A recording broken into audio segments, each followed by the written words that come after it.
Ladies and gentlemen, welcome to Meanwhile Here on Earth. This program features in-depth conversations with the leading names in the subjects of UFOs, abductees, the paranormal, panel discussions, and the very best and brightest of the next generation of writers and researchers. Meanwhile Here on Earth, the show breaking new ground in alternative talk with your intrepid host, veteran investigative writer and researcher, Peter Robbins.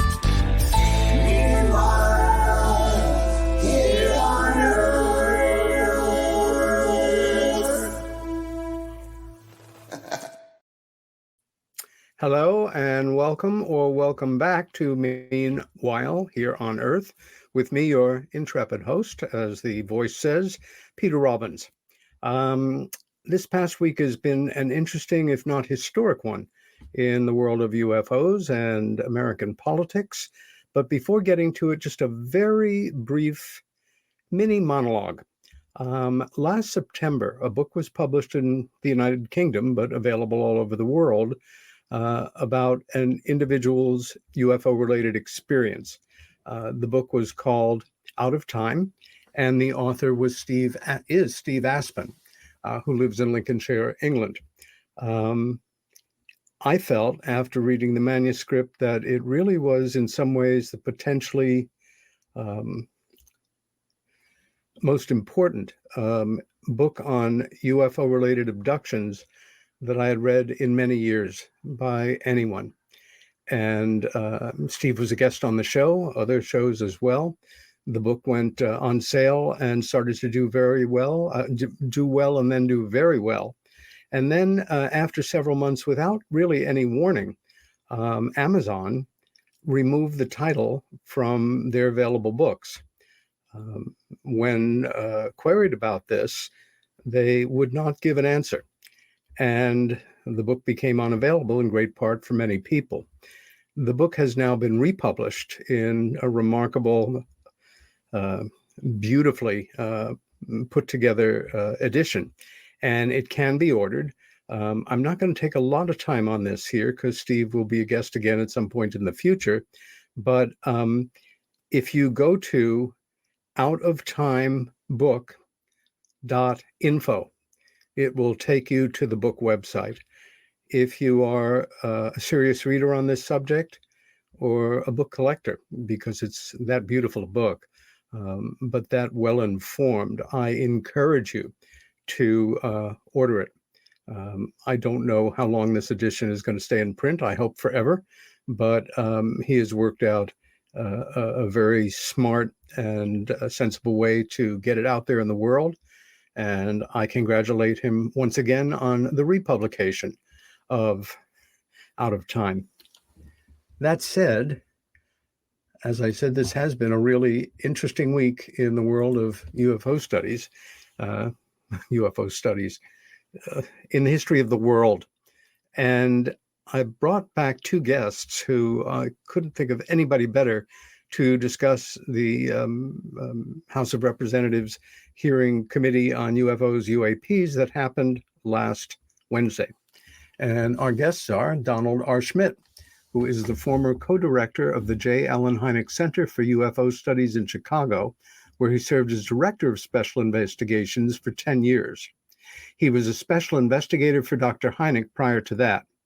A 7-time best-selling author, his first book, UFO Crash at Roswell, was made into the Golden Globe-nominated movie Roswell, and his book Witness to Roswell was the #1 best-selling UFO book in the world for 2 straight years. He is also the lead investigator for the International UFO Museum and Research Center in Roswell, New Mexico. Our other guest, equally esteemed, is Steve Bassett. He is the executive director of Paradigm Research Group, better known as PRG, founded in 1996 to end a government-imposed embargo on the truth behind extraterrestrial-related phenomena. Steve has spoken to audiences around the world about the implications of disclosure, given more than 1,200 radio and television interviews with PRG's advocacy work, extensively covered by national and international media, including CNN, Fox News, CNBC, The Washington Post, and The New York Times. And it is a pleasure to welcome you back to the show, Don and Steve. Good evening, Peter. Good evening, Steve. Good evening to all. For you, yes. Yes. So, anybody have anything, jokes, anything that's interesting that happened to them this week? Yeah. Or shall we go right to the topic at hand? Steve's going to start out with a funny thing happened on me to the way to the Capitol building, right? I know. In preparing for this show, which was composed of a lot of staring at the wall and trying to just fully grasp what I had seen on television, I copied out certain things that friends had said on social media, and one or two cases that were relevant, of course, forgot their names to copy them out as well. But let me read this, and if the author is out there listening, and if you're not, thank you anyway. It's been a long and difficult trek to congressional hearings. Tomorrow is the 55th anniversary of the first congressional hearing, July 29, 1968, on UFOs, when a group of scientists testified to a House committee. Stanton Friedman was one. I wish he could have lived to see this latest one. It was a one-day symposium, and nothing came of it. And of course, as we know, it was Congressman Gerald R. Ford that was really behind that effort. Continuing. Yes. Major Donald Kehoe, in his last book, UFOs from Outer Space, details his fight with the Air Force in an attempt to get congressional hearings in the 1960s. The Air Force was successful in dissuading Congress from holding hearings then. It was a very easy and enjoyable book to read. Steve, I'm going to ask you to begin by just giving us a sketch of what actually happened on Wednesday and briefly the events leading up to it. Just a sketch, huh? I know. You're ready to go with a full palette? Those brushes. I don't do sketches. All right, look.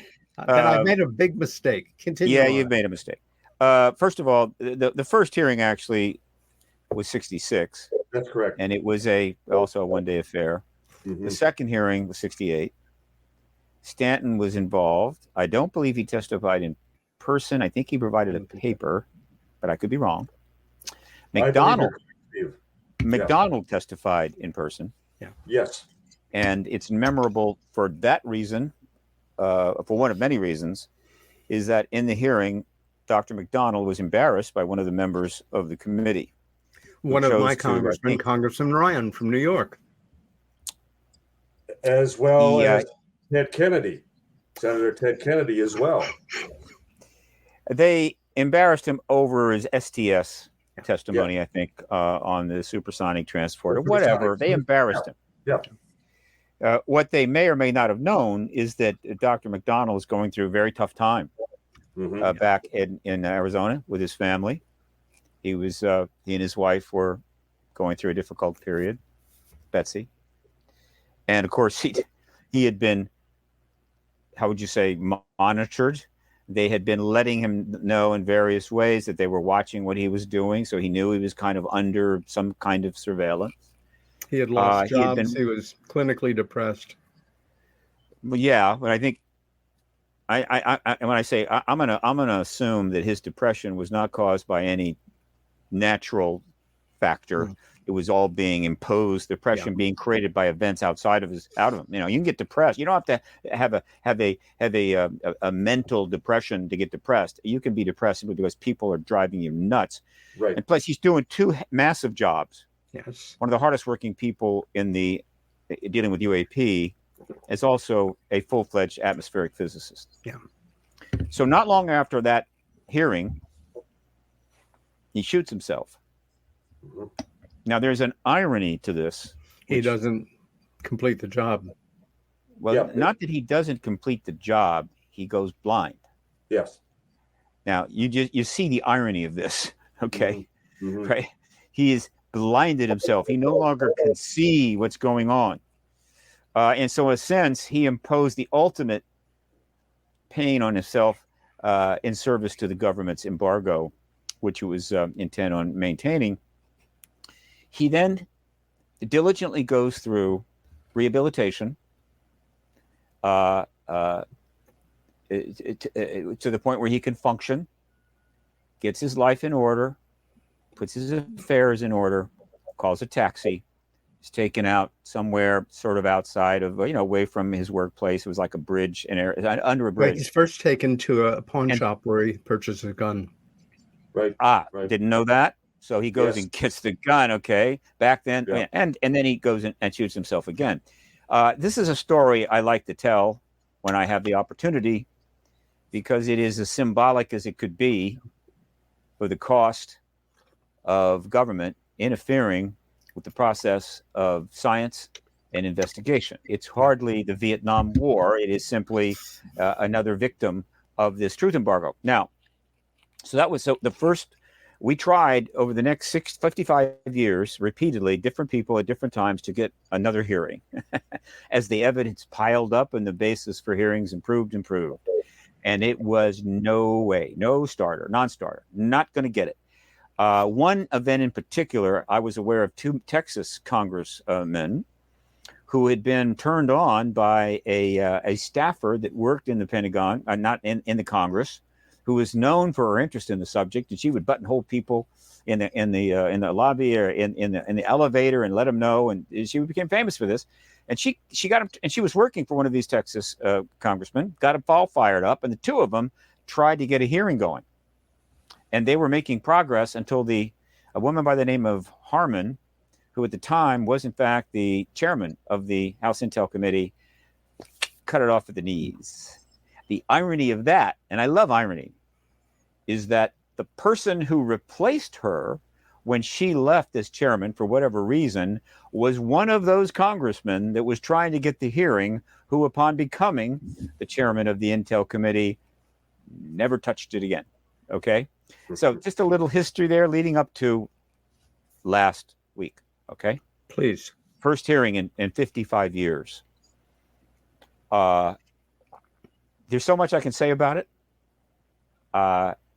This is just an introductory sketch. Yeah, the introductory sketch. Okay, it wasn't supposed to happen. It wasn't supposed to be the House, but it worked out that way.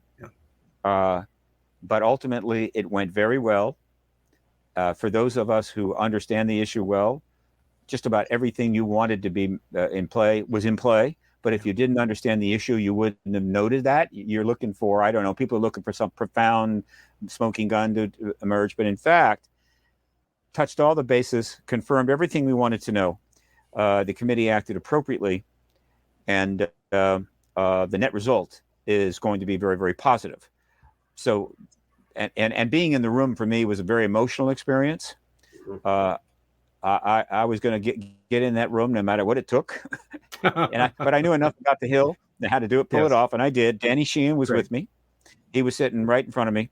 And so the 2 of us were there for this. And that's a good introduction. I have several other hours to present later when you have the time. Don, thinking back to when you really committed yourself to this work, was it really more in the realm of fantasy, or did you feel that logically, sooner or later, we'd be watching a hearing like this on television with things being said that were being said? Well, someone we failed to mention who also had testified in the second of the congressional one-day hearings was Dr. J. Allen Hynek. Yes. And to go back to the original transcript, and he was introduced in the most glowing terms by his congressman at that time, that he was the #1 scientist investigating this, and he had served as a consultant to the Air Force Project Blue Book for all that time. And as we all know, that Hynek was constantly jousting with Dr. James McDonald. In fact, both of them would have recounted the time that McDonald paid him a visit right at Northwestern University in Evanston, Illinois. And McDonald was pounding his fist on Hynek's table. And when are you going to start sharing the data with your scientific colleagues? And Hynek had to apologize. Hynek explained that he was not receiving or having access to the hardcore data. Well, McDonald would then ask him, well, why do you even stay connected? Well, so in case they ever decide to take me into their fold, I will have access to the data. Okay, fine. Well, getting back to his congressman, it turned out to be none other than Donald Rumsfeld, who was just about to then be appointed under Gerald Ford, his Secretary of Defense.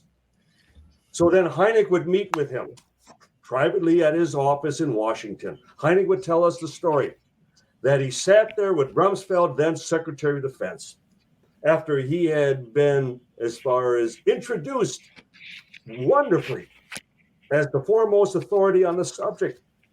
And Hynek pleaded with him, I've given you 20 years of my life. What am I going to get in return? I believe, in fact, I feel I deserve some information.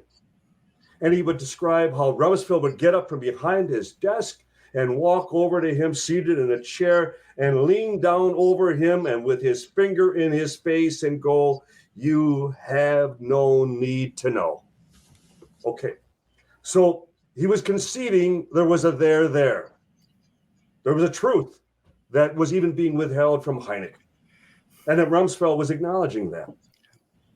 And so that's where all those years in between, we saw where Hynek was getting little tips, especially from Chicago, WGN, one of the superstations, that an announcement, we just heard that there was an announcement eminent from Washington, that the president was going to go as far as on camera from the Oval Office, and there was going to be a statement regarding the subject of UFOs. We saw this personally, time and time again. Well, obviously it never happened. The carrot was dangled for, that brief moment and all was reeled back. So it's a case of who leaked the information and then who always pulled the plug. We always knew they were different parties. Wasn't the same individual. Someone tried to break the news and someone always cut it off before it got out. Okay.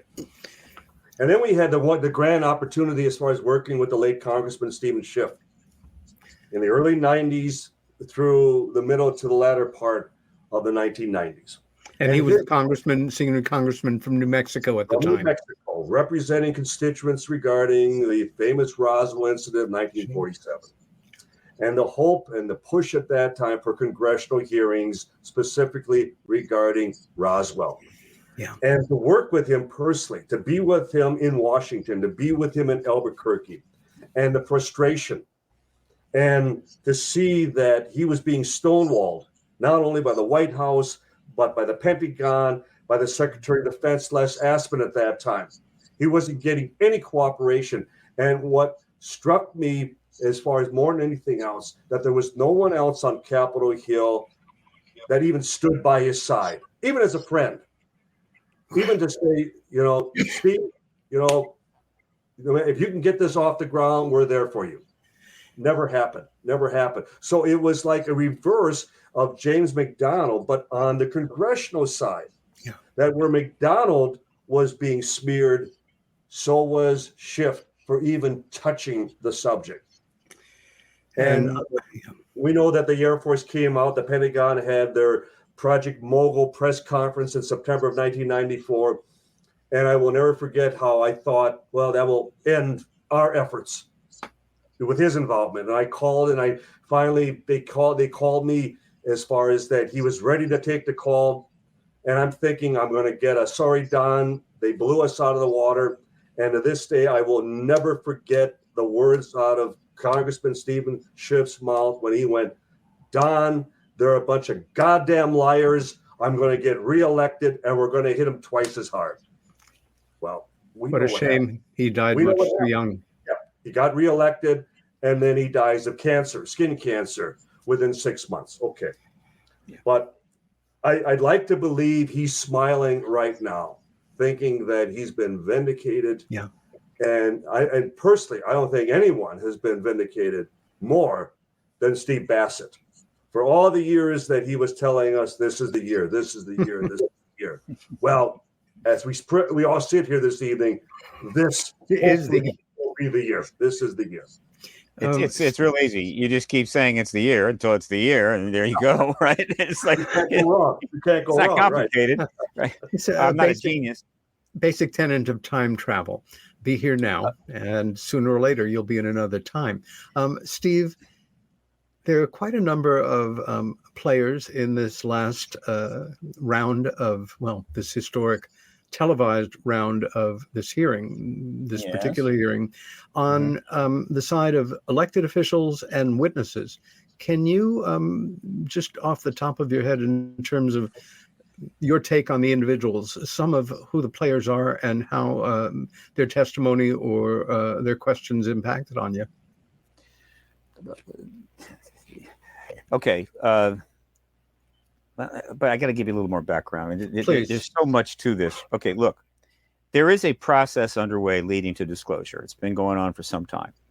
Yeah. It is organized. It is reasonably sane. And it's moving forward at a reasonable pace. Could have been a little faster, but there's been some historical issues happening around us. We'll just slowed it down. We get it. It's okay. Waited a long time. Wait a little longer. So part of that process, and by the way, all of this is, when I say disclosure, I don't mean that the government is working now assiduously to find out what this phenomena is. That's absurd. They already know what the phenomena is. So all of this stuff you see going, it's not about to learn what the phenomena is. There's a certain kabuki play aspect to all of this. It's about to set up the scaffolding for an orderly process leading to the president stepping up on a stage and saying, there's an extraterrestrial presence here, and have it be appropriate and non-political and satisfactory to the public, who will see it all happening, transparent. And primarily the reason for that is, one, to minimize disruption, to be responsible, but above all, to make it a lot easier for the current authorities, leaders of Congress, the president's people, the DOD spokesman, to answer the brutally tough questions that will follow immediately after disclosure, that they're going to have to answer, and answer truthfully. But the people are going to be far more understanding and graceful if this process unfolds the way they're doing it. Okay, it is a public relations-driven extrication process in which they are going to lie. They're lying their way out of a much bigger lie to higher purpose, which I am happy with and fine with. But I want the people to know this, because to me it's more responsible and appropriate. Meaning that they've been lying to you for 70 years. They're going to have to lie to you some more in order to end that big lie. And it's okay for you to have both of those things in your head at the same time. Meaning, they've known about it all along, but they're now having to somewhat misrepresent it as they can get this disclosure process done.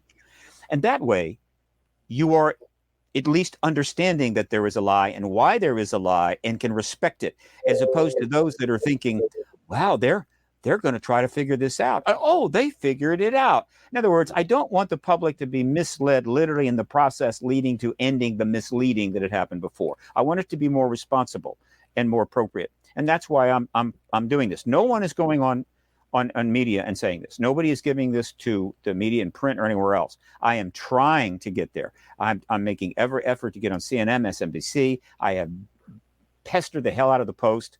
They will not let me give that interview or give that statement. For whatever reason, they don't want to hear that. But I'll get there. Believe me, it's only a matter of time. The public needs to understand this. Now, with that in mind, what happened? And of course, I'm enjoying the hell out of this in a way. Is that, not surprisingly, not everybody is. This is not a Steven Spielberg movie with a script and a director and everything is being done the way it's supposed to be. And it's no.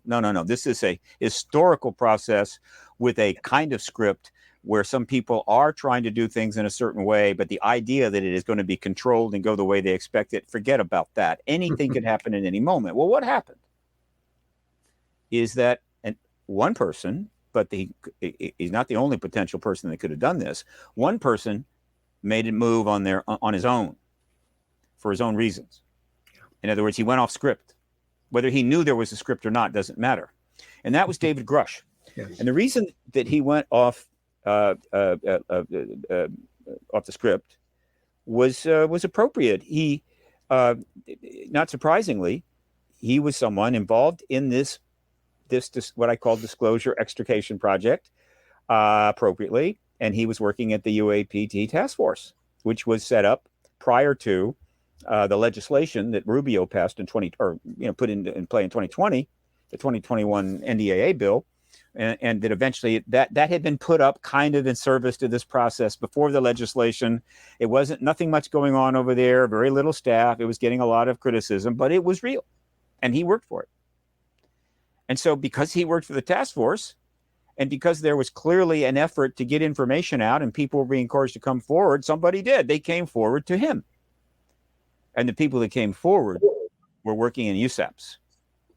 And they provided information. Whether they violated an NDA is not clear. Yeah. Doesn't matter in the long run. And they informed him that, by the way, in case you didn't know that, David, we've had a number of crashed vehicles. We've been working to re-engineer them for quite some time.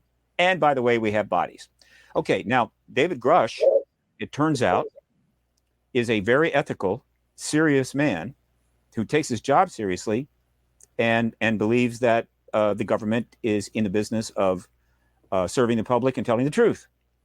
And so he then passed that information on up line to the appropriate people, like the committees, Intel, what have you. And when others found out, oh my God, somebody in a USAP told him that, now he's telling the committee bodies, and no, my God, that's too soon. That's not the script. He's gone off script. What are we going to do? So they started coming after him, and they started to put the pressure on him. We don't know the details. Well, wrong guy. This guy is a pretty straight shooter, serious. And so he said, screw this. And so he started going to IGs with the complaints. All this takes place over a period of almost 18 months. They know this is going on. So now he goes to the IG, and the most important IG was the intelligence community IG, where he's saying, I have a valid complaint. I am being harassed and threatened because I did my job. Do something about it. Okay, fine. Anybody can do that. And that doesn't mean they're going to get a positive response like, yes, sir, that is a real concern. We're going to take action. Yeah. Except that when David Rush walked into the IG's office, you know who was with him?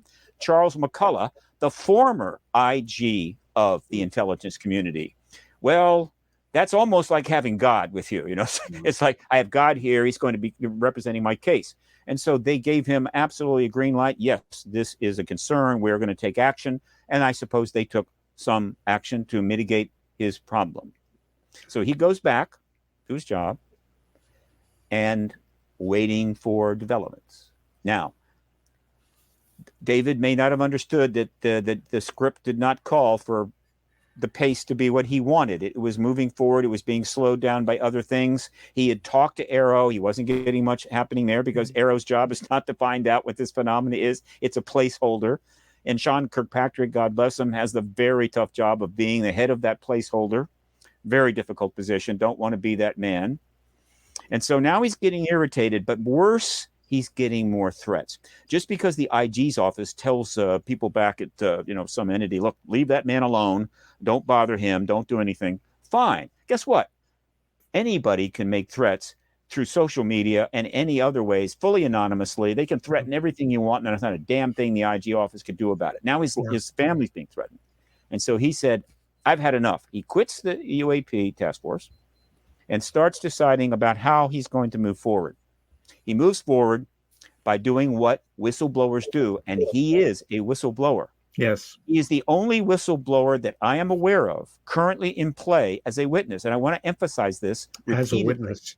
He is a whistleblower because, one, he says he is. Two, he believes the policy is illegal. And he knows he's clearly stepping out of bounds now with respect to this information. So he goes to the media. Leslie Kean, Ralph Blumenthal. They have the ability to take it anywhere they want. They take it to the Post. They take it to the New York Times. The New York Times and the Post, and I think a couple of the news networks basically said, pretty big story, but something of this magnitude. We need time to vet this and address this. That's correct. And Grush wanted it done right away because he is trying to get relief. And so, okay, they go to the debrief. Love the debrief. Yes. All right. they get themselves one of the great historical stories of all time. Good for the debrief. Yeah. New York Times, Pulitzer Prize, gone. Okay. And so they write that. And of course, then they arrange an interview with News Nation, which had selected Ross Coulthart to be the interview. Perfect choice. They put that all together and dropped that bomb literally out of nowhere, July the 5th. I'm at the Contact in the Desert conference. We had a great conference for 3 days, 1,200 people, high energy. It's all great. We're in the Monday, the intensive day. There's still about 200 people hanging around. And all of a sudden, people are running around the hotel, and I'm waking up going, what the hell is going on? Is the hotel on fire? And they say, no, this has happened. And so we all got together. This is so cool. All the people that are going to go to the intensives just said, screw that. We all got together in one room with Danny Sheehan and Linda Moulton Howe and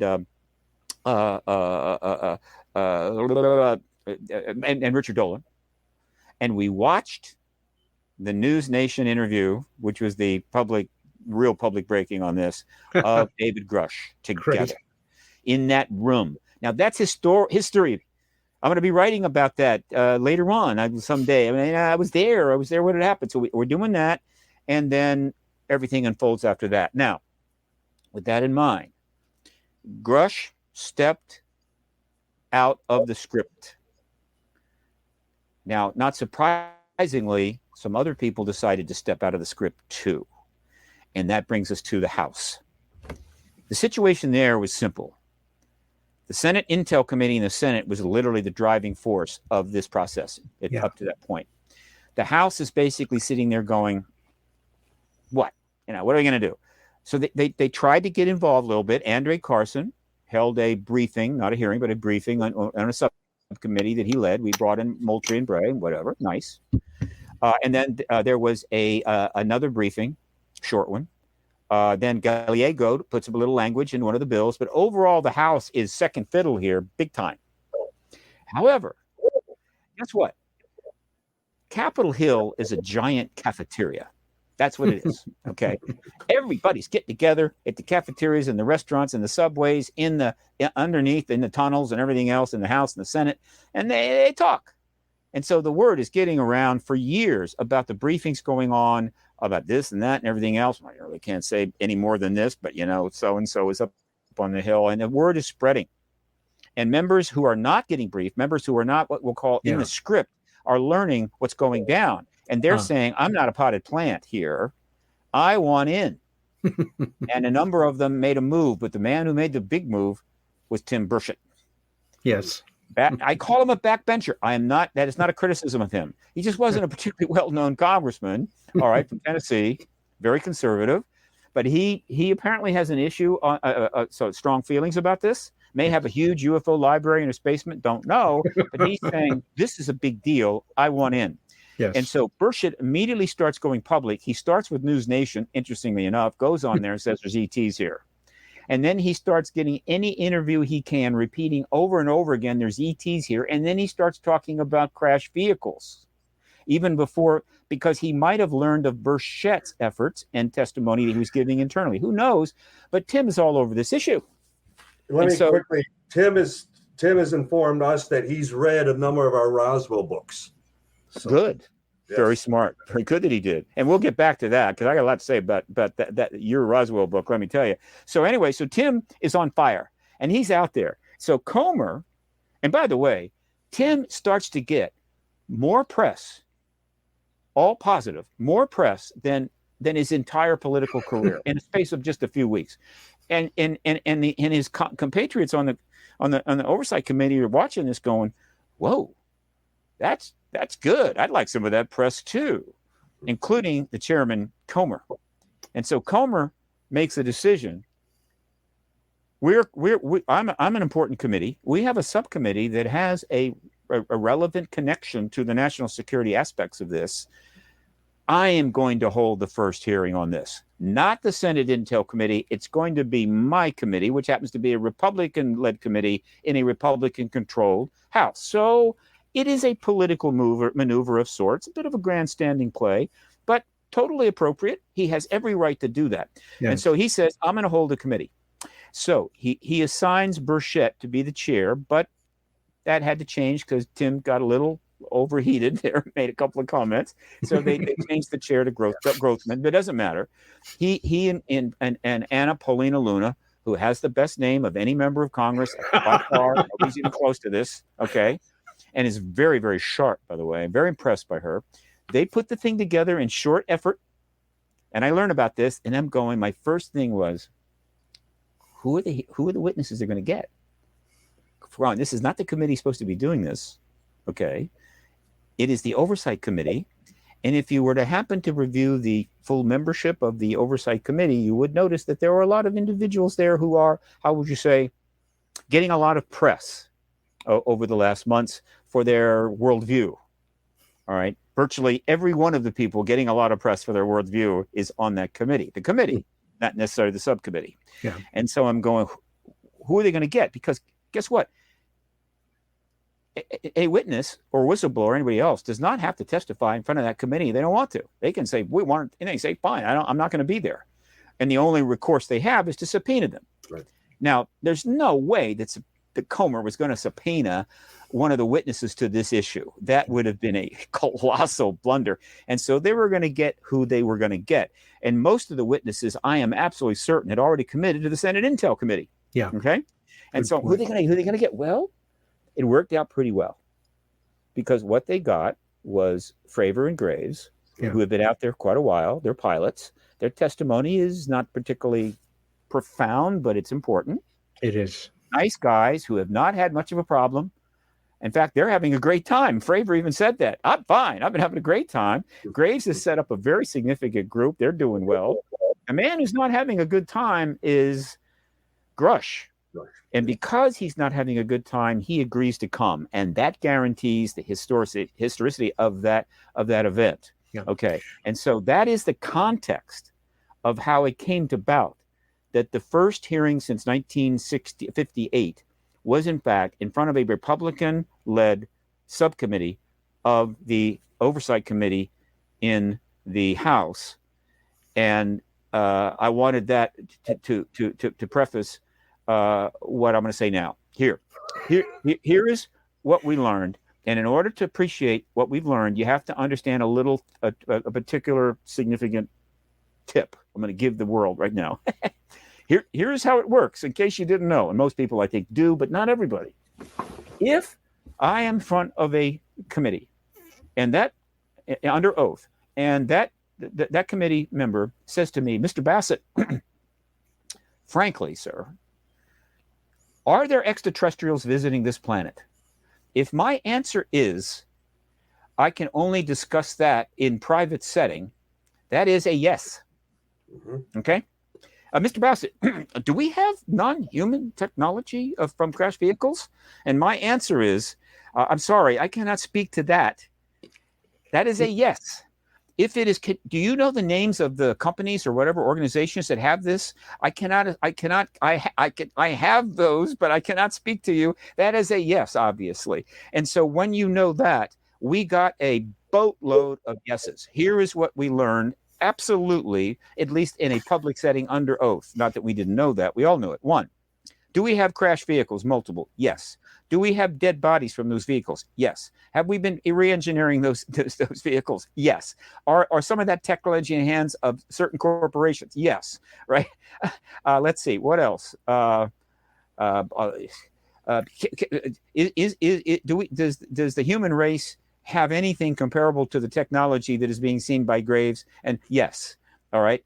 And on and on. In other words, we pretty much got a yes to everything. And I think maybe somewhere in there, we actually got a yes. Did Roswell happen? I just might have missed it. Right. Okay. And now that, for a lot of people, that's disclosure. It's out there. And now I'm trying to deal with the fire hose of press coverage. It is raining down upon me because I have, you see, the alerts out for all of this. And I'm triaging it as fast as I can. I think by tomorrow night, I may have 200 to 300 articles triaged out of 1,000 articles from lesser press and side deals and everything else up on my site. There are only a few articles in there. Sadly, 2 of those are Washington Post that are pathetic. The rest are, ba-boom, bam, bing, bada bing, bada boom. All right. And so the press has now the fire is lit under the press. They're covering it in droves. The Congress is in recess. The press, this town in general, and certainly the Intel Committee that still has work to do prior to its hearing, has almost 40 days to get everything together for the big event, because this event was just the opening act that was strategically scheduled for the 26th of July. So there could be no hearing following of that, right? Nobody could step on their parade. Yeah. And so they're going to get great press for 40 solid days. Meanwhile, this town and all the media are getting ready for the big event, which will take place, I am pretty sure, in September. Wow. I will pause now. The station identification. Take it away, Don. I'd like you to jump in here in any manner that you choose. Well, one of the things that cannot be and thank you, Steve, overemphasized is the fact that, especially in the case of David Grush, yes, this was under oath, with the penalty of perjury. Yes. And we're talking as far as, perjury before a congressional committee, 5 to 7 years on each count. And you couldn't help but, also, in our cases, empathize for his family. The fact that he also realized that he was going to be putting his family on the hot seat as well. More on the hot seat. They were already in the hot seat. He just raised the temperature. That the threats, the intimidation, the fear factor had already, as far as drawn them in, and it was like, well, we would have warned you about this. Nobody would have believed us. The press would have been the last people to accept the fact that the shadow figures have been resorting to this level of fear and intimidation with witnesses. And we could have cited case after case after case dating back to 1947 with Roswell. Exactly. Yes. The fact that they were threatening to even kill children over this damn weather balloon device that they still maintain. Okay, fine. So the press is having to come up to speed in short order. And it isn't so much that the likes of Steve and you, Peter, yourself, that we're now going, we told you so. It is much as, okay, we are there for you. We are there historically to take you by the hand and show you that this is the genuine article. This is the real thing this time. And we may never have this opportunity again. And that's one of the reasons that, and as much as we were previously in contact with Mike Gallagher's office, and then now with Tim Burchett, and now we're setting up meetings as far as with Grothman.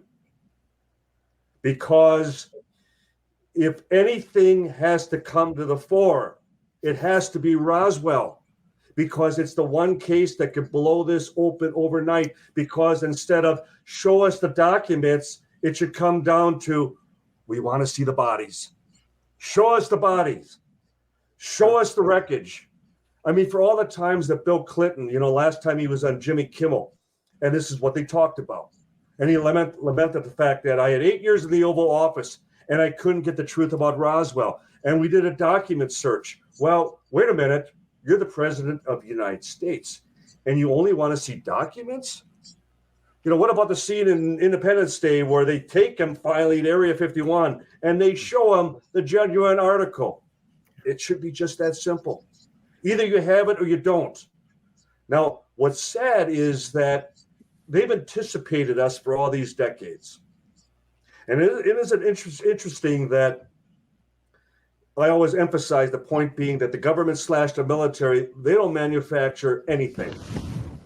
Everything is contracted out to the private sector. Yeah. The very thing that Dwight Eisenhower was warning us about, the military-industrial complex, that they're the ones who are the power brokers right now. The ultimate, here's again that word, irony, Steve, that the government / the military may not be able to show us anything, that it's the private sector, that it is the Boeing, the Lockheed, the Los Alamos, the Rand, the Battelle, General Electric. Sure. They're the ones who happen to possess the very evidence that we are now demanding to see once and for all. So let me ask you something, Don. Yes. Therefore, I assume you know about this. If you don't, it's okay. I can tell you. But given what you just said, can you speak to the language that Chuck Schumer just recently announced that he is going to put into the 2024 NDAA? Yes, yes. Please speak to that, because that smacks right into what you just said. Because it extends beyond the reaches of the government. It gets to the corporations. It brings them in. Now, these corporations, which also ironically are exempt from freedom of information. And so tell the audience, though, what that language is. Tell them about. By the way, the Schumer amendment is called, I love this, the Unidentified Aerial Phenomena Disclosure Act. Hello. But tell the public what that act is about. Well, I'll be honest with you, Steve. I'll be honest with both of you. I'm not that familiar. I had a cursory, as far as I heard it in the news, but I haven't looked at it. I'm sure you have. Let me tell you, and then I want you to continue. Yes. This is a major deal, okay? This is a really big deal. Again, those that are just out there kind of watching it, picking up, they're going, when you've been in this field as long as I have and Don has, boy, you know how big this is. Mm-hmm. Here is what happened. Again, history will unfold, and while it may not go quite the way you want, generally, if the tide of history is going a certain way, it's gonna go where it's supposed to go. So Grush drops his bomb July the 5th. 9 days later, on the 14th, Chuck Schumer, who's not on the Senate Intel Committee, but is the Senate Majority Leader, one of the Gang of Eight, one of the most powerful men in government, okay, who almost certainly is known about Grush's activities. Mm-hmm. Of course he knows, as he's tried to get this issue out going back almost 18 months. So he knows about Grush. He might have even known that Grush was going to make a move publicly. All right. Okay.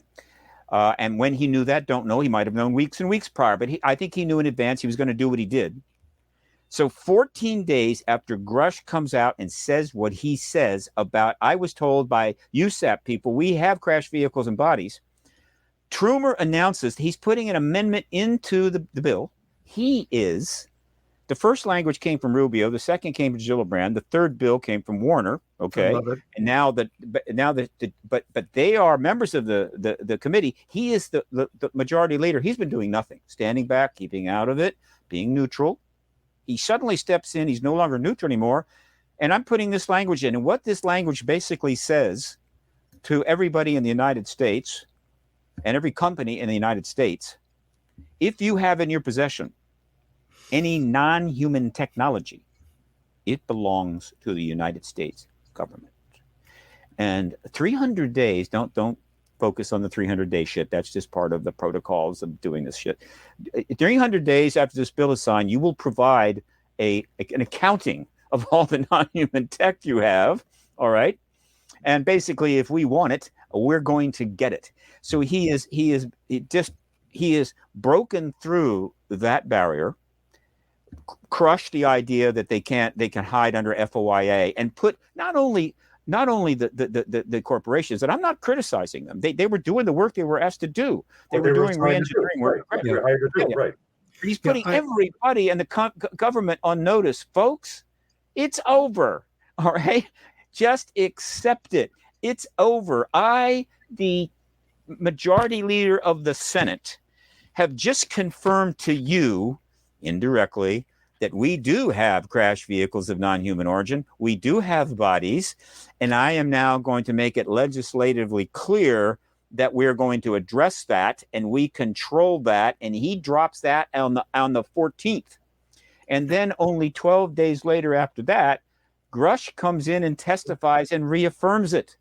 Folks, I don't know how much of a message you need, but the Senate clearly has made it crystal to the world. We are serious. We're going to end this, and we're going to do it.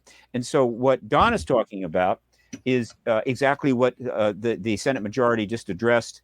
And I just want to get that to the public. Now, please continue. And I'm going to actually cut you off for a moment in the thought that I think one of the best possibilities of why Senator Schumer got so involved so quickly, he is very close to my other congressional representative.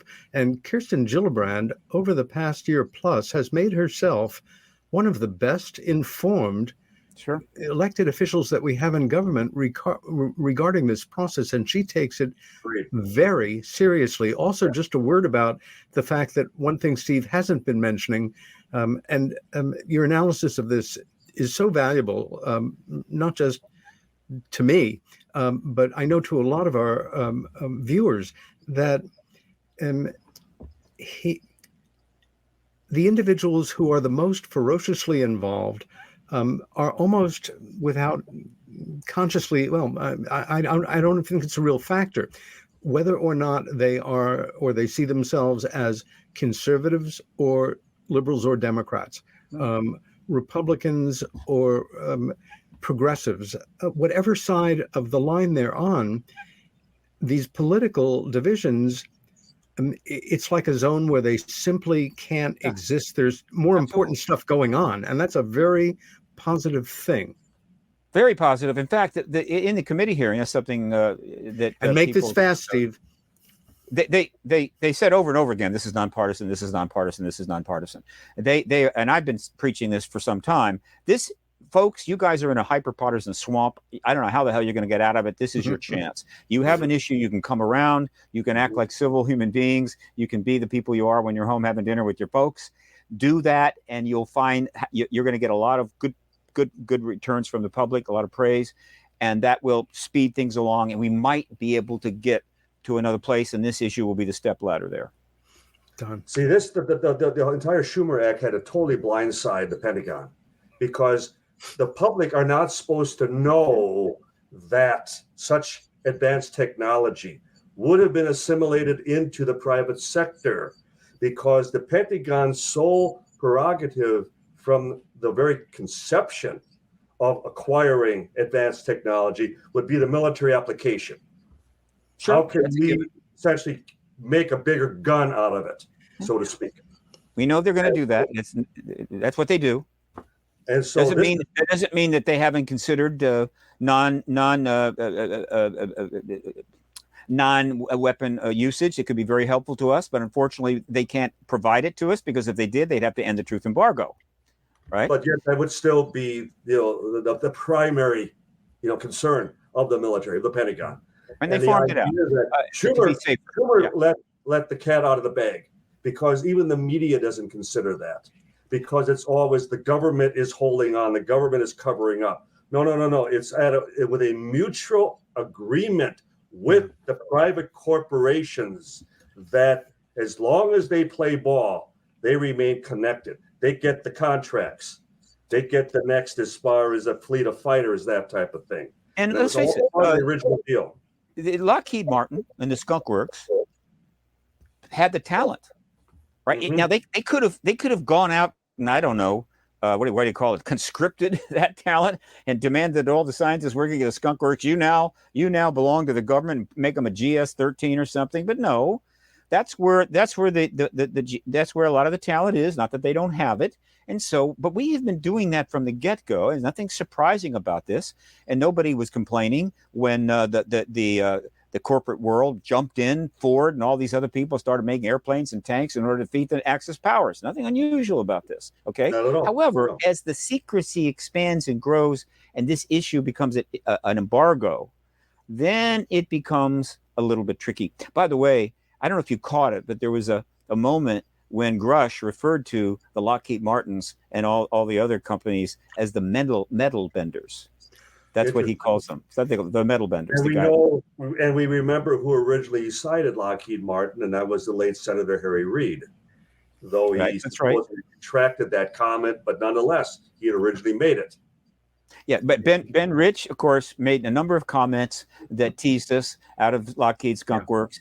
And then it's easy to forget, because he stepped back after a while very quickly. But one of the people that came forward with the Magnificent 10 back in 2017 was Steve Justice, who was assistant director of Lockheed Martin Skunk Works. All right, and so Lockheed Martin when it's all said and done, it's going to be held up as one of the great patriotic organizations. They've been helping. They've been doing this great work, and now they can talk about it, and it's going to be fine. Okay, these are not evil people.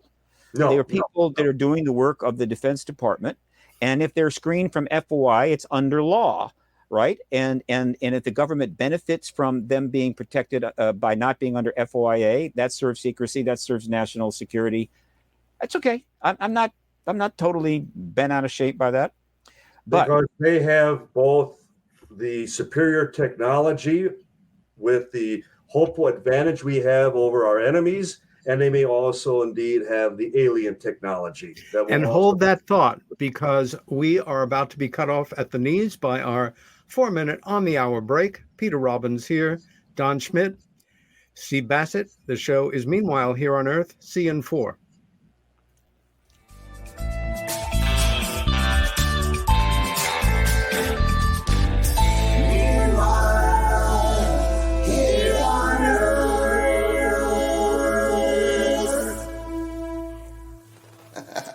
Hey members, the new KGRA DB app is now available on iOS and Android devices. Gain on-demand access to any KGRA DB programming. Download any show directly to your mobile device to listen or watch on the go. Go to the App Store and search KGRA DB.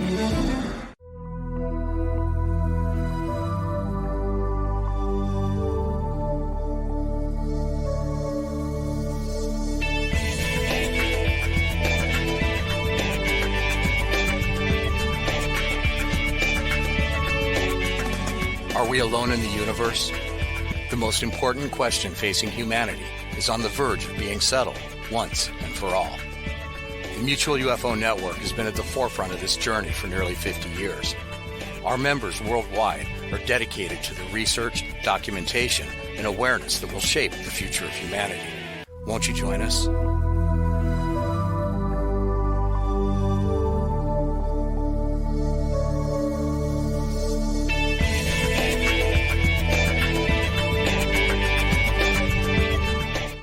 It's not just a donation.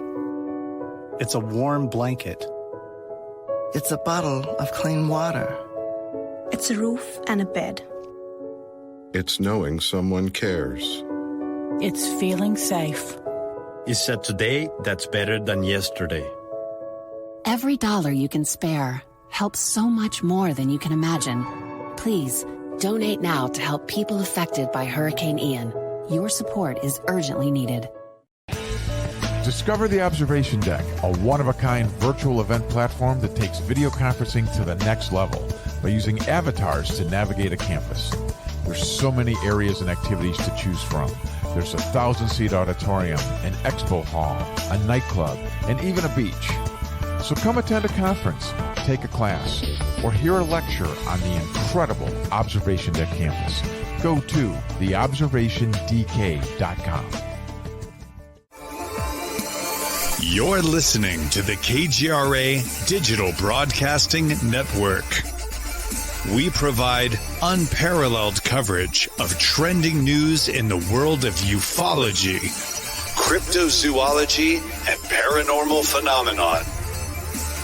Whether you're watching our video live stream or listening to one of our audio programs, you are getting the best from world-renowned researchers and hosts, guiding you through topics the mainstream won't touch. Miss one of your favorite programs? No problem. Head over to the members area at kgradb.com for access to our massive library of award-winning content. Make contact, stay connected, only at kgradb.com.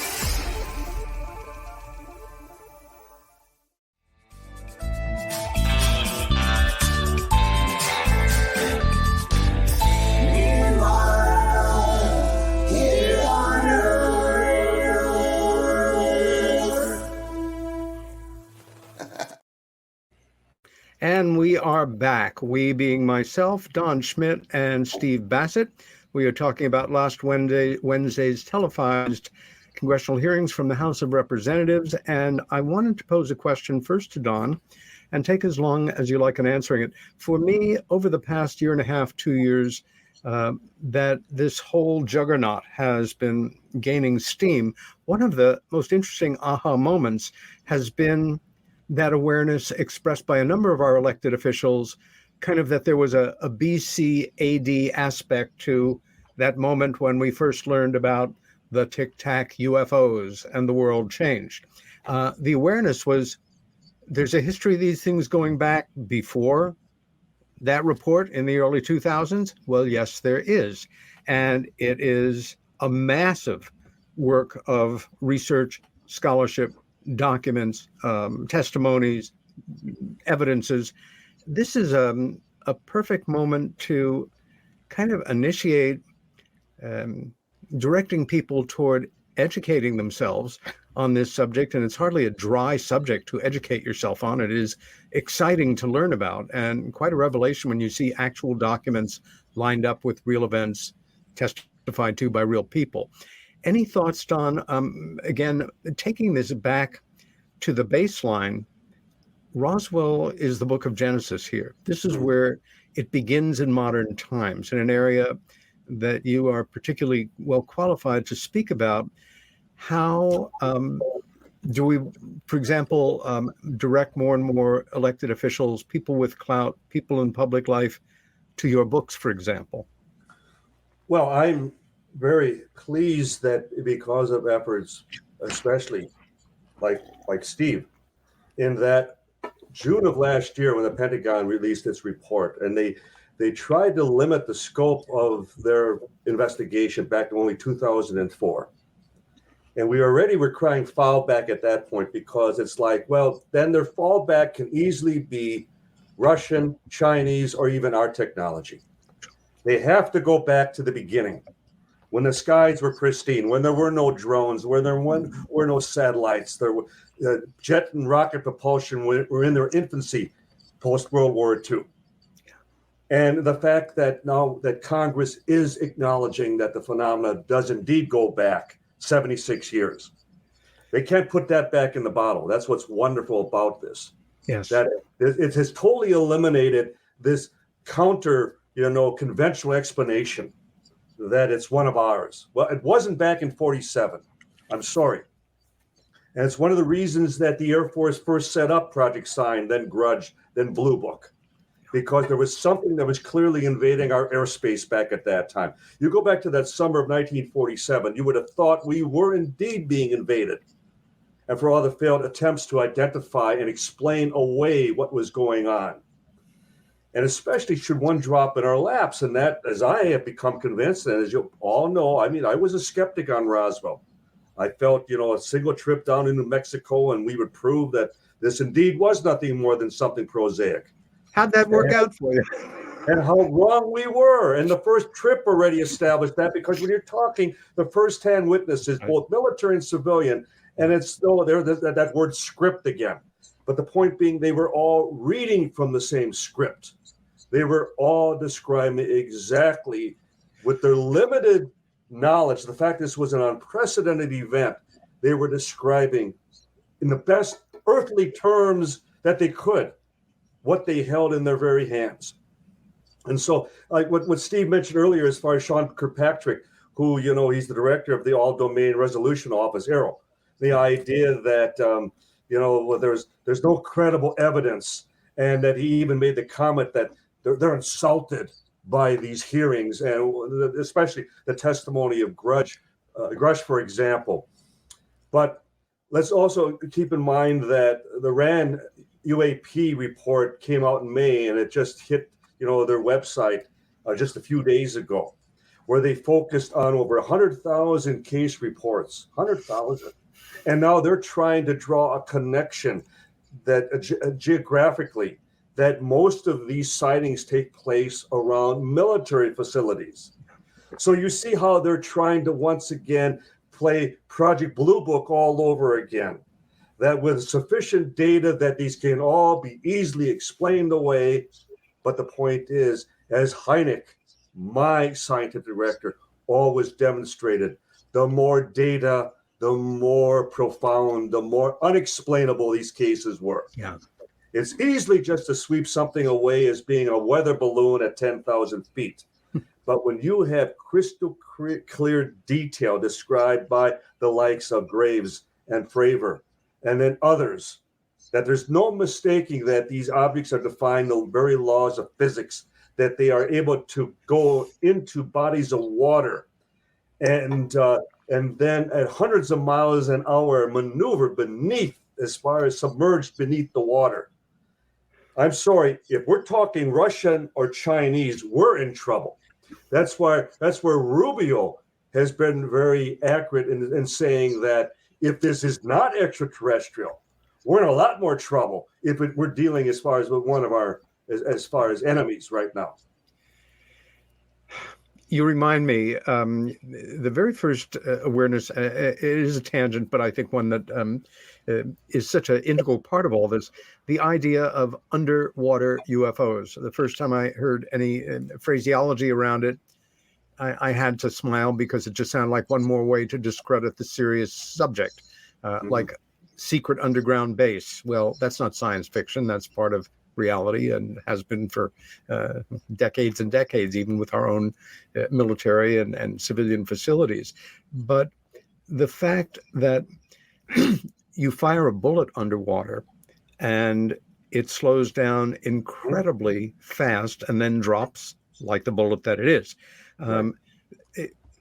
For me, as inconceivable as so many other aspects of UFO, UAP, genuinely anomalous type phenomena are, the idea of moving through an atmosphere like that with such resistance at, let's just say even several hundred miles an hour, is yet one more mind-blowing aspect of how dwarfed we are in terms of our true grasp of so much of the technology that we're faced with here. A tangent. Please continue. Well, and that was one of the things that very early on, for all the analysis, all the testing, all the attempts at finding the on button as a result of this material, this inexplainable, this strange, bizarre material that was coming in from Roswell, and specifically at that time at Wright-Patterson Air Force Base and Foreign Technology Division. And again, any historian, anyone who knows the background, that whether it was the German technology, Japanese, Russian, if we so much as recovered a Russian MiG, it would go to Wright-Patterson for testing and analysis. And so that's where, historically, it's a matter of historic fact that the wreckage from Roswell went to Wright Field. Now, why would you have to test and analyze a weather balloon of off-the-shelf material, of rubber foils, wood, sticks, string, and tape? I'm sorry. Right there, the ante kept going up. And then to just hear this very terminology, once again coming from one of the corporations about self-healing metal. You know where that originated? With Battelle Institute, when they were contracted by Wright Field within weeks after Roswell with the assignment of trying to develop self-healing metal. So again, all roads lead back to Roswell. The idea that whether it's the technology, whether it's the materials, and then the non-human bodies. And so the fact that as we continue to push, that I would just love personally to see that Roswell would finally have its day in court. Before going on to Steve, I wanted to know who you felt, whether it was witness or questioner, got the closest to saying as much as this goes back to a certain event in New Mexico in 1947. Do you feel that one of those people was closer to touching on the particular of that? Or, I mean, it came through indirectly in a number of statements. Yeah, I don't recall I don't recall an allusion. But let's be clear. The moment Grush said on News Nation, yes, that we have multiple crash vehicles and bodies, he confirmed Roswell. Yes, Bingo. He did. Okay. Now, let me be clear. Roswell was already confirmed before David Grush we even knew existed. Roswell was proven some time ago by Don Schmitt, Tom Carey, and a number of other good researchers. It's Kevin an absolute Randall's, lock certainty. All right? Thank you, gentlemen. And I always say that, and it is. And it is the linchpin of this issue. It is. And I'll discuss that in a second as well. So right away, when he says that, Roswell's been confirmed. Let me go even further. The moment the president of the United States finally confirms this issue, meaning, we've clearly had it proven to us that non-human technology. The vast majority of all the research that's been done by private citizens going back to the 1940s is confirmed. Mm-hmm. The vast majority of it is in fact true. There are mistakes. There's some lore. There's some odd areas, but the fundamental body of work, absolutely true. It's confirmed. Now, I believe because of social media and the power of social democracy and social journalism now, meaning anybody can have a podcast, everybody's got access. I believe that the work is not going to get forgotten. It can't be left behind. This has not necessarily been the case. And so I think, and I will certainly be saying this, is that, okay, all you 5,000 universities that have been sitting on your hindquarters this whole time, pretending nothing was going on, not willing to touch it because you're cowards, basically, and you didn't realize your funding. Okay, now, your departments of history and political science and everything else start assigning to your staff there the job of going back and reviewing all of the research done on this issue by the citizen science researchers who were doing it out of their own pocket without any help, the media against them, the government saying it doesn't exist, and see what and let's gather together what they already told us and what information's been done there. And so that's another aspect of disclosure and its power. Now, in terms of one of the things about Roswell that's so important from the activist standpoint is this: when I make the statement, and I do constantly and will continue to do it, hopefully to bigger and bigger audiences, that what's going on right now has nothing to do with the government realizing that they need to find out what's going on up there because, my God, who knew, right? Nonsense. It's all about ending the truth embargo because the government has always known. The way that I can say that with absolute certainty is because Roswell was confirmed beyond any reasonable doubt, and therefore the government had to know there was an ET presence and non-human technology no later than July 47. Now, it's possible that they might have gotten a tip off at Cape Girardeau or whatever the hell that Missouri, there was a possible crash there, Cape Girardeau. There, and now we've learned that there might have been a crash vehicle obtained from an event in the 30s. But according to Grush, we didn't get the vehicle in the 30s. We got it when we became aware of it when the war ended, and we're gathering up German tech and everything else. So, but we might have gotten our hands on that vehicle and that was stuck somewhere in Italy prior to Roswell, in which case there would have been a bit of a tip off there. But those can't be proven. They're far from proven. They might be one day. Roswell's been proven. So that pegs the beginning at absolutely no later than July of 47. And so I make that statement with no reservations. And if anybody wants to get on it, I'll just say, go read Tom and Don's book. And if you haven't figured it out after that, what can I say? Move on. History will continue without you. Yeah. So in that sense, it's the linchpin. It sets the mark that we can pound away. Now, in terms of the Roswell event and its play out in the disclosure process, I don't think it's going to turn up at the hearings. And why? It's not a matter of the work wasn't great or anything, but it's old. It goes back so far, and they're going to get more traction out of more recent events. So like the nuclear weapons tampering and the shutdown of nukes, things like that. These kinds of witnesses, very straight, very simple. Roswell has been proven, but it is a very complicated, involved, and enormous effort. And will it get mentioned? Probably. Are they going to bring Don and Tom in to testify before? I don't think so. Post-disclosure now, that is a different matter entirely. Post-disclosure, one of the jobs that I will take upon myself, and I know my colleagues will, is, okay, folks, let's get out there on social media and let's make it clear that in the hearings following disclosure, we want to see some Don Schmitts and Tom Carries. We want to see some. Oh God, I'm having a more. Boy, my memory is getting so poor. Well, obviously, we're going to see Robert Salas. Will we see Robert Hastings? Maybe not. Maybe afterwards. And then the contactees. When are some of those going to turn up? We expect those to be testifying in front of Congress. We expect them to go get that testimony from these people that have carried the water and actually have the direct information.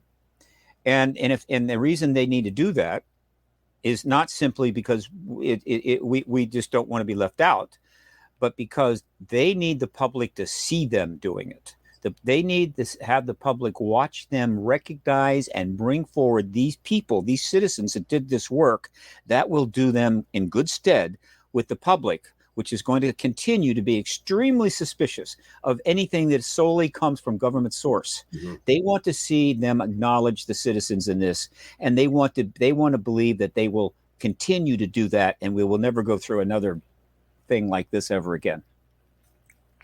Well, if I went quickly, Peter, after there was the closed door briefing of the committee after last June's Pentagon report, and Bassett was one of the people who stepped up to the microphone, and he actually said, if they refuse to discuss Roswell,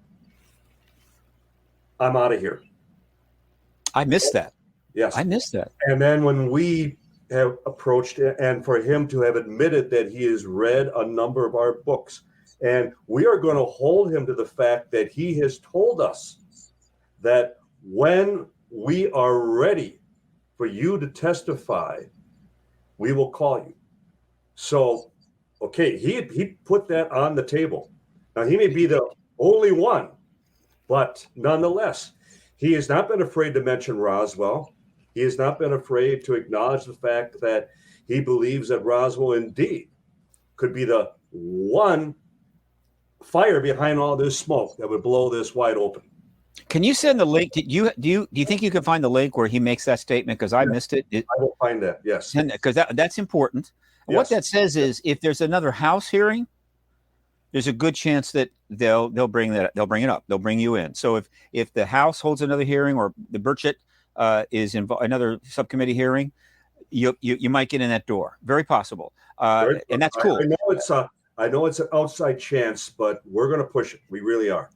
So again, the Senate intel should be the next hearing, and probably closes it out. I mean, that's it. I don't think 8 days of hearings, 10, 15, 20 witnesses, this ball game, president's going to be able to disclose.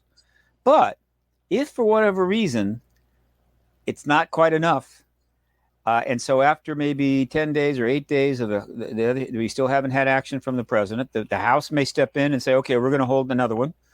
And so that hearing could follow, or maybe even somewhat contemporaneous with the Senate intel, and it might be Bassett, and he might bring you all in then, and you'll kind of be in play at the same time. It's very possible, and that's fine.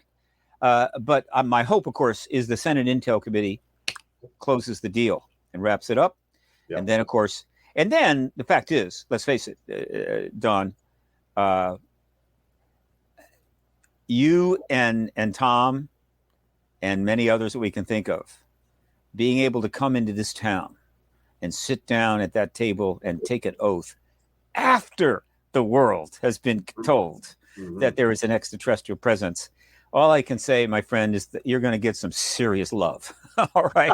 It's going to be even more cool. I mean, you're going to have people coming up to you. Can I shake your hand? Can I shake your hand? Wow. Well, and then the press is in there, they're taking all the photographs and everything. Whereas if you get the hearing before, it'll be like, oh, okay, that's good. I'm glad that Don's there. We'll see what happens. Wish you luck. We hope, it comes to some fruition, that type of thing. But I know, and I've often commented that it has never mattered to us who secures the truth, who finally, pulls the curtain wide open for the world to see. But we just want to stay in the race. We want to be at the finish line when it happens. But we want more than that. Oh, yes, absolutely. We want to be part of the, and this is why Danny Sheehan's setting up the New Paradigm Institute, which is it's on its way. It's already legally done. He's gathering a powerful group of advisors. Danny has access to some pretty high-level people. It'll be based on the West Coast, but it's also going to have an office, I believe, in the National Press Building, possibly, one floor from where I'm at, right? I'm in the National Press Building right now. I'm going to convert PRG to a think tank. It only took me 25 years, or a nonprofit, rather. Probably should have done it sooner. Why? Why are we doing all that? Because the confirmation of the ET presence by the president is simply a formalization of something we already knew. But it's important because it changes worldview and opens up doors to everything. And so at that point, the real work begins. Just knowing there's ET presence doesn't mean much if we then have a nuclear war 6 weeks later. So after that confirmation event comes the real work. To what extent can the good people, which is made up of a lot of people that have pursued this issue because they have smarts and an open mind and clearly are valuable, to what extent can we begin the process of reforming the world that we live in? The geopolitics, everything that matters, diplomacy, geopolitics, science and ethics, all that. To what extent can we reform it to stop, to divert us from the path we're on, which is heading straight over the cliff? And we're going over the cliff. So just being told that the ETs are here, okay, great. And then we continue on our path. We're going over the cliff. Mm-hmm. And so as we're falling down to our death, we'll go, well, at least I knew there were extraterrestrials here. Now, the world needs a major reform process, and it's needed for some time. But it's going to take an event of this magnitude to trigger it, and then the real work begins, and I want to be part of that, and I know Don does too.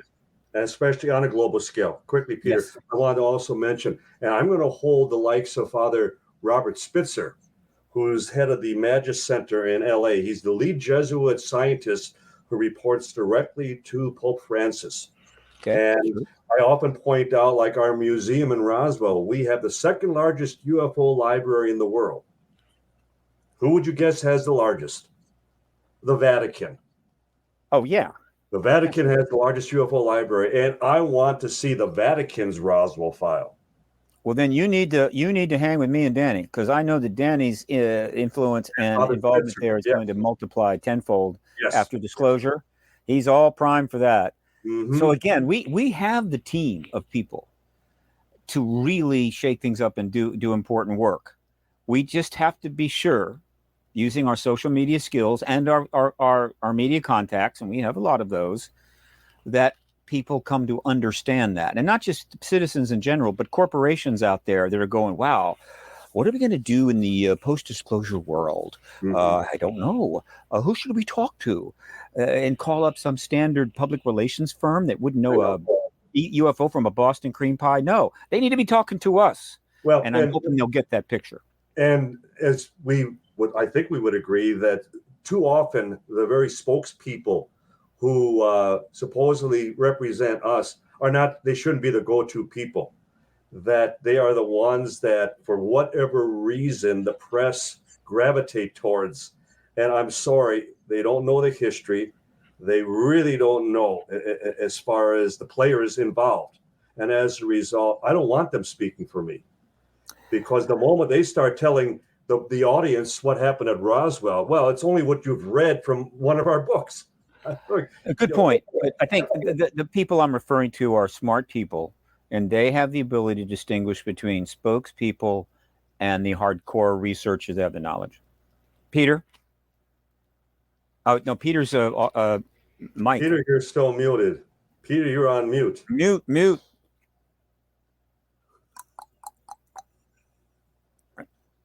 He's muted. He can't unmute. Still.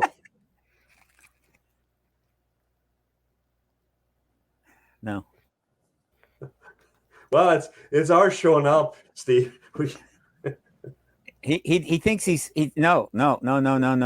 Mute. There you go, partner. No. As I was saying to myself, there you go. 15 minutes ago, I know. We do have lead time between these hearings. And for anybody seriously interested in following, kind of gaining as we go, there are books you can and should be reading. Two at the top of my list are Children of Roswell and the first book, Don. Witness to Roswell. People sometimes put down witness-driven testimony, or that, well, people see things different, or you're in shock, or what have you. Set those notions aside and read Witness to Roswell and Children of Roswell. They are two of the best researched, most emotionally explosive, and best documented of any kind of witness-driven testimony I have ever seen, and again, backed up by credible people, almost all of who are gone now. Don and Tom spent so many years going back and winning the trust of people, sometimes taking quite a number of visits, to hear testimony that is so much like the next remembrance, whether it's a senior member or somebody who was young at the time, repeated over and over and over, the same patterns, the same words sometimes, and to know that these people have come forward not because they're looking for attention, not because they want an extra income, not because they want to publish a book, but because they want to go on record with something that they lived through before they die. They're very important books. Yes. Please read them. And Don, I know you have another show, so you have just a couple of minutes with us. And if I could just, thank you, Peter. But you all remember who the late Frankie Rowe was. She was the daughter of the fire crew chief at the Roswell Fire Department. And for having held a piece of the memory material that a state police officer by the name of Robert Scroggins brought in to show to his buddies at the firehouse on his way home to Hobbs, which is an hour east of Roswell. So she happened to be at the wrong place at the wrong time. But nonetheless, when the officer and the other MPs came to her home and threatened her sister, their mother, with just the ultimate sentence that they would be killed if they ever talked about this again. Yeah. And that Frankie would call me up just a few years before she died. And she had returned back to her home in Roswell from Portales after her husband, James, had passed away. And she gets a phone call. She tells me that this gentleman called up and said he was passing through New Mexico on his way back to Arizona and wanted to know if he could stop by. And she said, I can't believe I did it. I said it was okay. And I said, well, you could leave. You could hide out. You could call the police. Just have them, on standby. Or we could see who it is. So she braved it out. He arrived. She went to the door very cautiously, but nonetheless, he introduced himself as the son of the very officer who had threatened her with death should he ever talk about this again. And he reminded her that, I hope you understand, my father was following orders. It was nothing personal. They were all following orders. This was something beyond their grasp. They had no other way to handle it and shut it down. And then he reached from behind his back and he pulled out a bouquet of flowers and said, if my father were still alive, he'd want you to have these. So I never heard that story, Don. Yeah, I remember hearing Frankie talk about that. And it was a gesture on the part of the military making peace with the civilians. Yeah. It had come full, and there was closure. They hugged one another. They cried in each other's arms. And it was, it's something that just imagine on the floor of, as far as the House committee, as far as reenacting that. And there's a lot of closure. Yeah. I'll only add to that anybody who is watching or listening doesn't know Don or Frankie Rowe, and is thinking of themselves, well, an older person looking for a little attention, maybe a spin, maybe exaggeration, maybe just a well-meaning kind of white lie. If you had an opportunity to meet Frankie or the other people that are so brought to life in Don and Tom's books, you would understand that that's not, it's a thought that really has no weight. And I spoke to the son He confirmed the story. I mean, so it's like, and how he felt. His father was certainly very proud of him for actually making that gesture on his part. I am of a mind. I mean, it's not because I'm a military brat kid. My feelings about the United States and its national security policy were pretty much shredded by the Vietnam War. Yeah. Mm-hmm. But as an older man, I've got a little more circumspection. I want to believe that while these men went around and threatened the citizens of Roswell, I want to believe they would not have carried out those threats. That they threatened them, but if somebody had done something, they would have not have buried it in the desert. They might have put them in confinement for a while, but they wouldn't have carried out the threats. I want to believe that. I just, who knows? There's no way to know, but just. And you're right, Steve, because that's all it took. I mean, it's post-World War II. The military walked on water. Yes. At that time. And so this shattered, that confidence, that level of just trust and faith they had in the military. I mean, this bond that the Roswell Army Airfield had with the city of Roswell was totally torn, like a curtain, as far as the two sides of a situation that, again, they had to deal with mutually, but nonetheless, the military, they could be ordered to, silence, but the civilians, they had to take other measures. And I think I'd like to believe you are absolutely correct, Steve, that they would have never carried out those measures, but they still needed to play that heavy hand.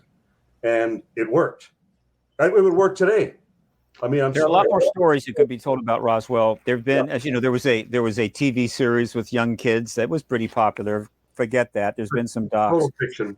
But there's so much more richness there that, and I've been in now LA for 2 years now, trying to make connections into the film world. Why? Because the film industry is going to be the major content delivery post disclosure. That they're going to be able to crank out the material. And I'm trying to alert them to the huge amount of material that's there when they're ready to engage it. I'd like them to get engaging it now. There's going to be a little of that. There's some in the works, but there are stories upon stories upon stories to be told.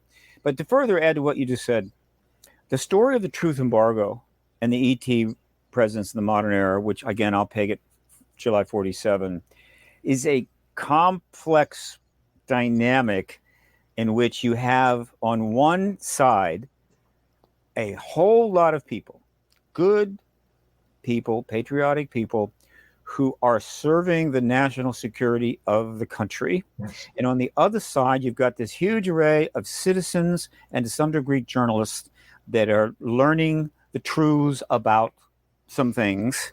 And they're coming together in this very, very odd situation that while if it had lasted a few years, it would have been a big deal. But to go on for a lifetime, 70 some years is phenomenal. And so it's just created this is warped the relationship. Right. And so the public has now a warped relationship of who serves the national security. Yeah. And the people inside the government, they're all upset because they're being attacked and trolled and called criminals and everything else. And so they're developing a bad attitude toward the public. And so this relationship has been poisoned. That's just the fact. And it needs to be fixed. But it is a great story to tell for who wants to write that book. I know. I don't think it's playing games with language to say that perhaps we should change the terminology from national security to what it's really been from the start, national insecurity. Because it just makes me feel insecure as hell. It sounds like an old Pfeiffer cartoon from the Village Voice, the Department of National Insecurity. With that, gentlemen, I do need to sign off. Thank you so much for joining us, Don. Hope to do it again soon. So again, we're riding a high at the moment, but this roller coaster is going to have its dips.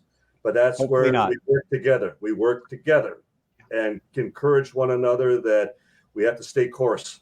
And the truth will out. The truth embargo will, It will end. And Don, if you're going to be in either DC or LA, check with me, because if I'm going to be at the same time, let's get together. Yeah, absolutely. I'm now bi-coastal. Because I have LA coming up as far as doing some narration. So I will let you know, Steve. Okay, thank you. Wonderful. Gentlemen. Bye-bye. Thank you. Love to you and Marie. Wonderful. Thank you. Thanks, Peter. Bye-bye. Bye-bye. Well, we finally got rid of him. Boy, what a bore. You guys. By the way, you may have noticed that I haven't eaten all day. I'm starving to this. So I've been having some milk and cookies. That's perfectly okay. Of course, actually, I'm doing that to make myself more accessible. Well, there is a warm, fuzzy aspect to anybody eating milk and cookies. Certain things are just self-evident, but I'm so proud to have both of you guys as friends, and you really re-inspire me sometime. We all hone in on hyper-specific points, and some of the exchanges that we've had on this show, as well as, lots of other forums, are really helping to drive this machine of moving closer to the truth. What do you anticipate, or is it too wild to say, or even predict or suggest what might be coming around the corner at us in whatever committee meeting comes next? I believe the next hearing will be the Senate Intel. I think if Warner is wise, he will announce the date of it during the recess. In other words, he won't wait until they get back in town. Give everybody plenty of notice. So say sometime third week of August, toward the end of August, he may announce, okay, we're going to hold a Senate Intel hearing on September the 9th. And he may announce it's going to be a series of hearings. It's going to last for several days, whatever. And everybody gets prepared for that. And it will be a big deal. That's what I hope will happen. If he does do that, and the witnesses that we know are potentially available who have been interviewed already, and they actually do what we just saw, take the oath and tell what they tell, and also answer a whole bunch of scripted questions. By the way, those are scripted questions designed to get that response. I cannot speak to that in open hearing, but I can talk to you privately, that because they understand that question and that response gives out information that they wanted out, namely, there's real. So they can do that. It will end the truth embargo. But while I have you, and since we're going down memory lane, let me tell you something else I'm looking forward to do post-disclosure. Back in the early aughts, 2004 to 2010, I held 6X conferences. And I had to stop because they all lost money. and my debt just got worse and worse and worse. I couldn't do it. So I did this 6. And the highlight of those was the banquet where we gave out awards. And it was an exopolitical event. It was exopolitics. It wasn't a UAP event per se. Yeah. And so the context allowed for a range of awards. And so I gave out 5 to 6 each one. And it was the highlight of my year. All right. Now, as it happens, some of the awards were posthumous. Some of the awards were not, but the person wasn't there. Oh. And so I have still some of these in my possession. Let us review the situation. First, let me mention that, and this was and there's a photo up on my Facebook page. You can see it. It's in my Facebook photos, or I may put it back up on Twitter. I gave I think it was could have been a Hall of Fame award to James McDonald. But I was able to present that to his widow, Betsy, who came to the event. And so I have a photo of me giving her the award that went to James McDonald. Terrific. Okay? I gave an award, I think it was also a Lifetime Achievement Award, to Lawrence Rockefeller. I eventually was able to go visit his daughter, who lives in a very, very nice swank town on the beach, Marin County. We had lunch in a very nice restaurant. She was quite old, but still. And I gave her that award and asked her a few questions. One of the key questions I asked her was, did you support Lawrence's efforts in this area, which he did a lot of? And she said, yes, I did. But then she added, the rest of the family did not. Yes. Right? And then I gave award for political courage to Congressman Stephen Schiff. Yeah. And 2 of the people that came to the conference, 2, I guess you could say colleagues of mine, 2 nice ladies. I don't have the names handy. I apologize. But they, for whatever reason, were going to New Mexico. And so they got with and met Stephen Schiff's widow and gave her the award. Great. Now she is still passed, okay? But there's still some that haven't been gotten. Let's review. Okay. One of the awards that would have been posthumous was Lifetime Achievement Award to Richard Hall. Now, Richard Hall was not a fan of the activist efforts. He wasn't a fan of mine. He was a difficult, cantankerous guy. Yep. But God, he did a lot of work. He sure did. He was a warrior. Yep. And so post-disclosure, probably, maybe pre, but more likely post, I'm looking forward to giving this to one of the descendants of Richard Hall. You know, well earned. Get in touch, or whatever. We'll do that. And then here's one. Oh God, do I want? And I gotta glue it. Easy to do. Won't be a problem. But one of the awards I gave, this is 2005, was for political courage, right? Which is one of the awards I gave. That's one I gave to Stephen Schiff. Was to President Jimmy Carter. Yes. For obvious reasons. Yes. Okay. We know what Jimmy tried to do in 1977.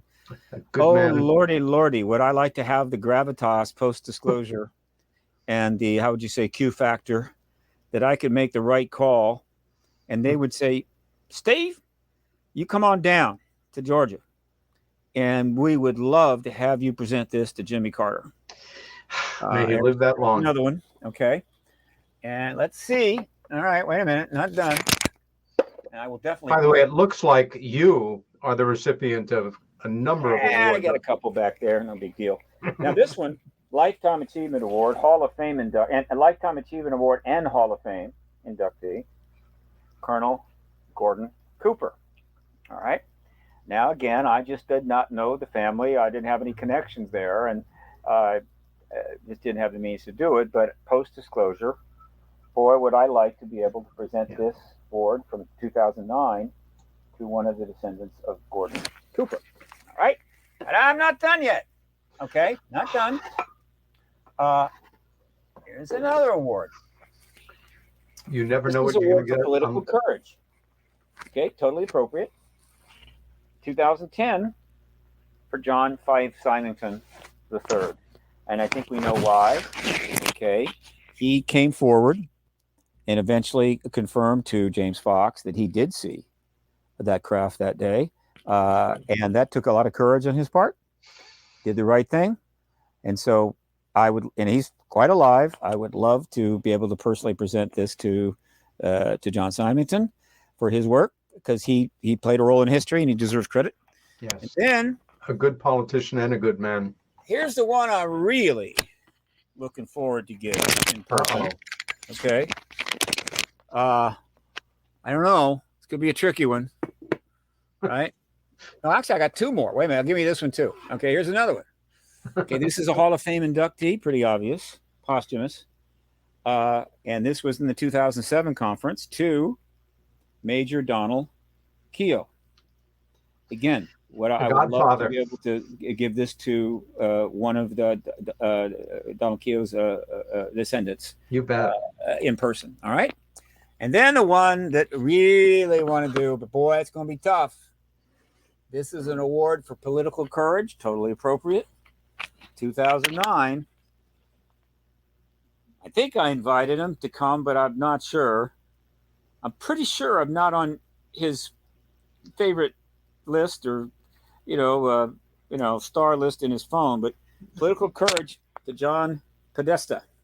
I would very much.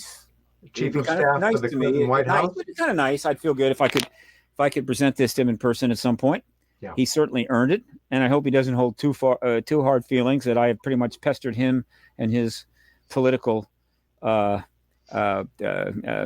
there, which includes, of course, the Clintons, for 20-some years. Awkward moment, but you're still alive, which means they didn't kill you. So there you see, I have some fun things to do post-disclosure right there alone. Now, one of the things I might want to do, it's not easy, but I might, and if things go the way they're going right now, I might be able to pull it off. Is post-disclosure. I want to hold a ex-con reunion event. Wow. Where I would bring back as many as possible of just pretty much all of the speakers, as many of the speakers possible that spoke at the original 6X conferences, to speak in a reunion event, hopefully to a very large audience somewhere in the DC area, and we'll call that ex-con reunion or whatever. That would be pretty cool. That'd be very cool. Trouble is, post-disclosure, everybody's quotes are going to go way up, cost a fortune. It's like, yes, I'd love to come, Steve. Yeah, I really see. I talked to my agent. I think it's 15,000 now. So I'm going to have to do some hard bargaining. I have to really tug on some heartstrings if I want to get that done. Until then, we are living in dreams. But yes, yeah, but still, so they're obvious, and we couldn't handle everyone. That's a very large alumni. But if I could get even half of the speakers that spoke in those 6 events back, and to talk not only about what they know now, but also what's it been like for them since they spoke at the X conference. How did these 10 years go by? Good, bad? What? I mean, you're talking about some pretty cool stories. So anyway, it was a wonderful conference. Steve, you brought up a subject that intrigues me. Being really loving film so much and having to be so much a part of my life for the great majority of my life. And of course, being my share of science fiction and UFO related films, it's really interesting to think about how some basic aspect of the character of films about aliens, other intelligences, contact, UFOs, what structural character may change in post-disclosure films, feature films, Hollywood type films, films from Europe that deal with this subject that are almost unthinkable now because we've never been on the other side of that line that will redefine the world for filmmakers as well as the rest of us. Interesting point. I can't give you the details now, but I am involved in another project, which could get announced in September, that will be the mission statement. Statement involves helping the film industry put the good messages, the right messages in their films relating to the ET issue, particularly if we're in the post-disclosure world, but also leading up to the post-disclosure world, which, hell, by September could already be a done deal. We'll see. But post-disclosure, even better, because, again, I think after the ET presence is confirmed, I think trying to sell another Alien sequel, right, with those things, it is going to be a little harder sell. And more importantly, what they put in any movies, fictional movies about ET, is going to be significant. And, there's a whole lot of things that film industry will not put in their films now because they know full well that is not good. And so this is going to be true about this. And so that project is centered on that. It's also going to be centered on getting back to something else I said, part of my efforts to not only ensure that all the people that carried the water since 1947 are not forgotten, but also engaged. But how about put together with the money and the content talent to tell the stories with their input, with them consulting, with them helping with the scripts and all of that. So I'm going to be working on that too. But one of the I think key statistics of the last going back to 1951, which is when really the first ET movie turned up. There had been some ETs in these flash thingies, whatever they do, these little small things they did before film, prior to that, and they'd have Flash Gordon stuff. I think that was pre-51. But in terms of the actual film, 51 is when it starts. And they've done about 600 movies since then with ETs in them. And these films, I need to do a reanalysis because it's been almost 8-10 years, but I'm speculating these 600 films have generated for the film industry perhaps as much as $200 billion in ticket sales, advertising revenues, licensing rights, and product sales. $200 billion. No other film genre, no other genre of film has made more money for the film people than this genre. Yeah. Fine, great. I've seen a lot of them, damn near all of them. What can I say? You know, though I am getting a little tired of the space westerns, to be honest with you. Probably had enough of those. I'm also getting tired of the Marvel films with people flying around without any means of propulsion. I'm getting a little tired of that. But again, I'm a sci-fi guy.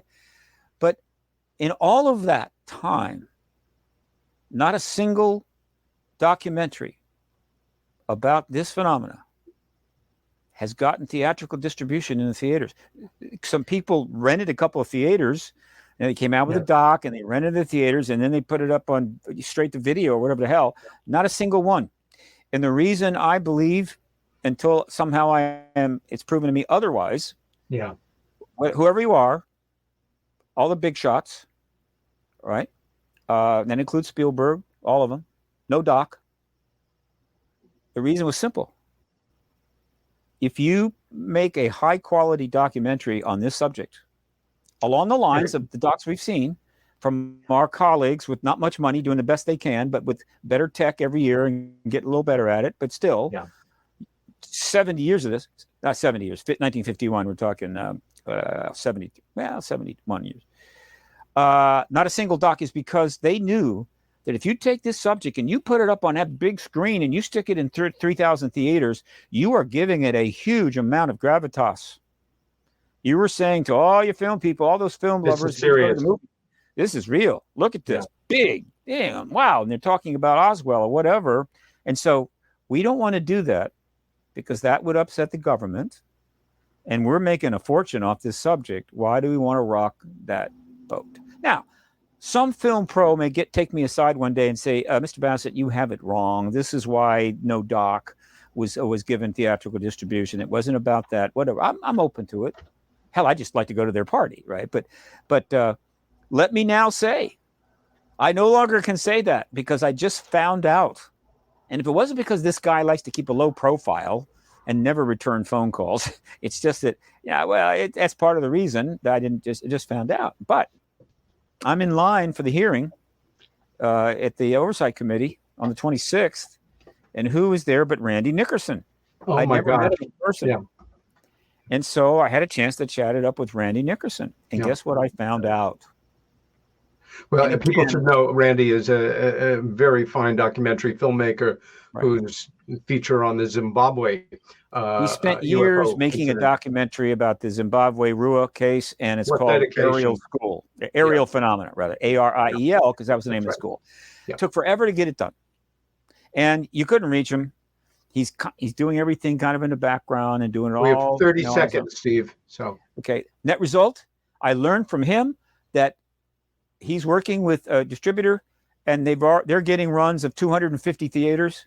They may get some more runs of theaters, and so I think I can now say that Aerial School by Randy Nickerson is the first doc on this subject to ever get proper, reasonable, and hopefully more theatrical distribution on the big screen. Congratulations, Randy. Yes, and thank you, Steve. That's a perfect note to end the show on. Nobody I know has worked harder to produce a higher quality documentary on this subject. It's terrific. Just want to let you know that next week's guest will be Dr. Bruce Cornett. His book, which is Unconventional Aerial Phenomena in the Hudson and Wallkill Valley, River Valley, looks like dry reading. It is massive. It's one of the best pieces of documented research. He is a true scholar, a brilliant mind, a great ufologist, and he'll be our guest next week. Steve, I can't thank you enough for joining me tonight. Don as well. We will see you next week. Stay well, Steve, and continue to plan for control of the universe. And folks, I need Twitter followers at Steve Bassett. Follow me, please. Thank you.